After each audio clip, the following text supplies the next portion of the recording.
வணக்கம். நீங்கள் பார்க்குறீங்கிற நம்பிக்கையில் நான் 63 நாயன்மார்களுடைய வரலாற்றை தினம் ஒன்றாக சொல்லிக்கிட்டு இருக்கிறேன். இன்றைக்கும் அதுபோல் நாயன்மார்களுடைய வரலாற்றில் 2 பேரோட வரலாறு சொல்ல போகிறேன். ஏன்னு கேட்டிங்கன்னா ரொம்ப சுருக்கமான கதைகள் தான். அதனால் இந்த 2 நாயன்மார்களுடைய வரலாற்றையும் இன்னைக்கு சீக்கிரமாக சொல்லி முடிச்சிடலாம்.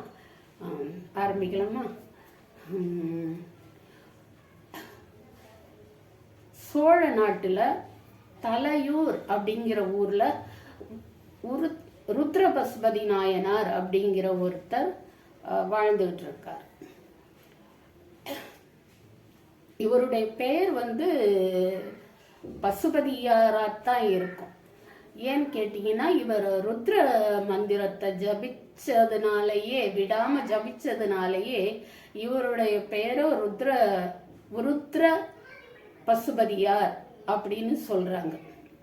சோழ நாட்டில் தலையூர் அப்படிங்கிற ஊரில் இவர் பிறந்து வளர்ந்துருக்காரு. அவருக்கு பார்த்திங்கன்னா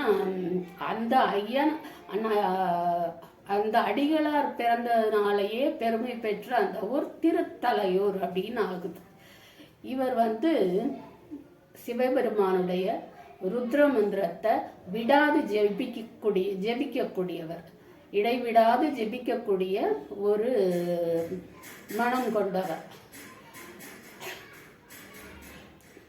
இவருக்கு சிவபெருமானுடைய திருவடிகளை தவிர பெரிய செல்வம் ஏதொன்றும் இல்லை அப்படிங்கிற கொள்கை உள்ளவர்.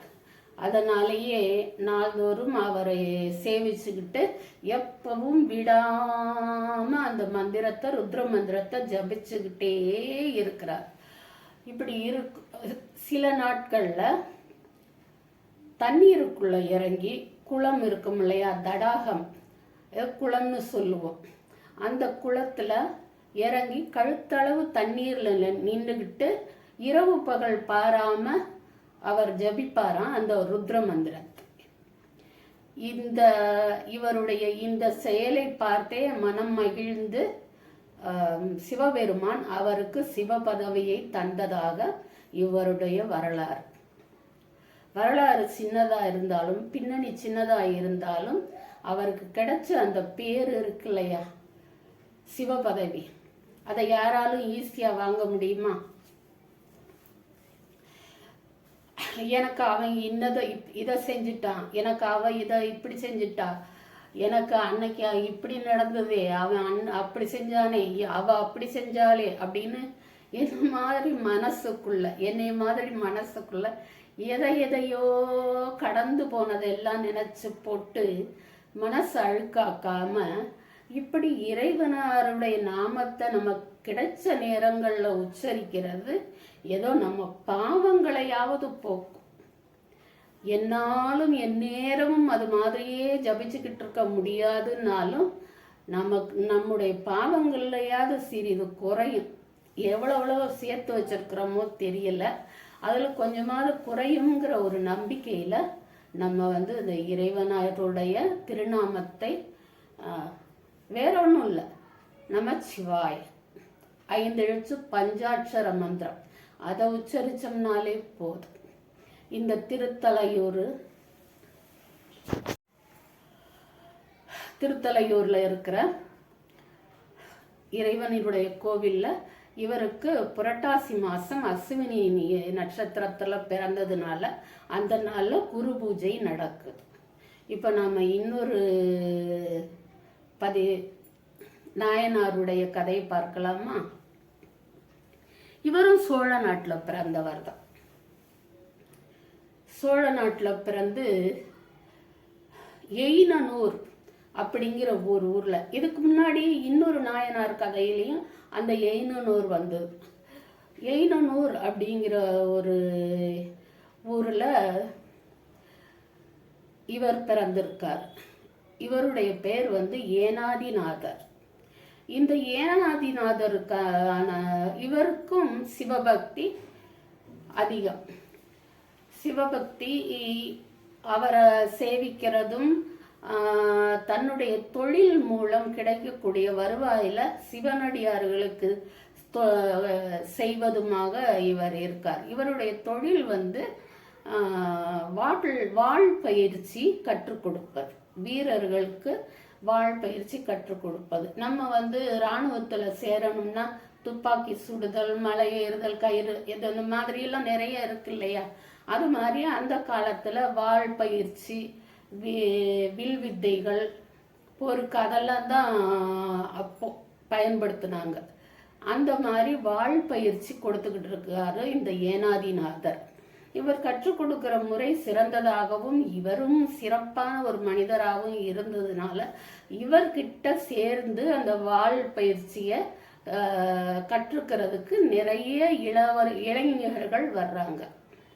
இது வந்து அவருடைய உறவினனான அதிசூரன் அப்படிங்கிறவனுக்கு ரொம்ப கோபமாகுது. காரணம் வந்து அவனுடைய பயிற்சி, அவனும் இதே பயிற்சியை செய்கிறவன் தான். இவருடைய ஏனாதிநாதருடைய உறவினன் தான்.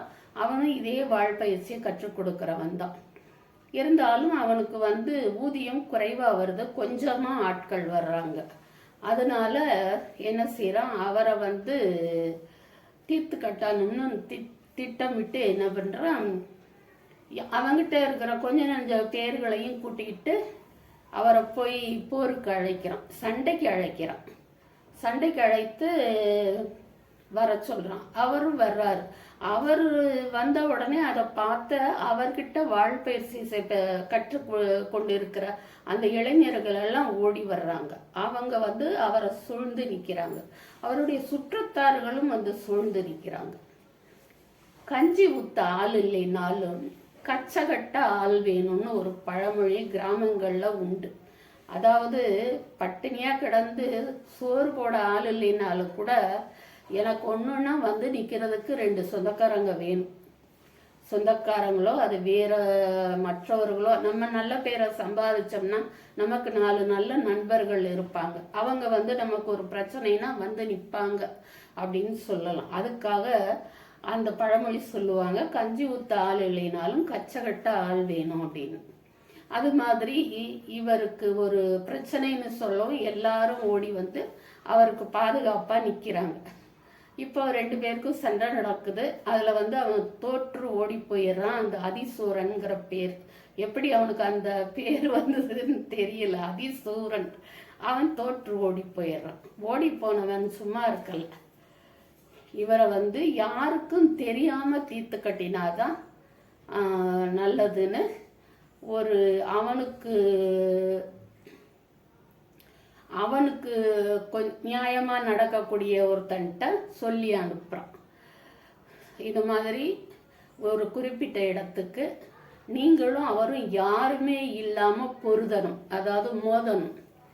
அப்படி அவர் உங்களை வர சொல்லியிருக்காருன்னு அவனுக்கு கொஞ்சம் சாதகமாக இருக்கிற ஒருத்தனை அனுப்பிடுறான்.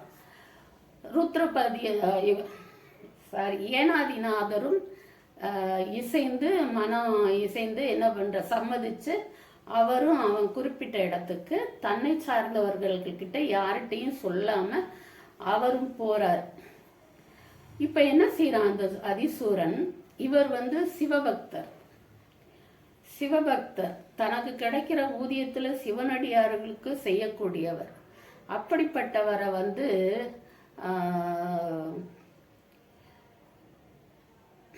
சதி செய்துதான் கொல்லணும் அப்படின்னு முடிவெடுத்து என்னைக்குமே திருநீர் பூசாத அவன் அன்னைக்கு நெற்றியில நல்ல திருநீற்றை பூசிக்கிட்டு அந்த குறிப்பிட்ட இடத்துக்கு, இவன் தானே குறிப்பிட்டான் இடம், அந்த குறிப்பிட்ட இடத்துக்கு போறான்.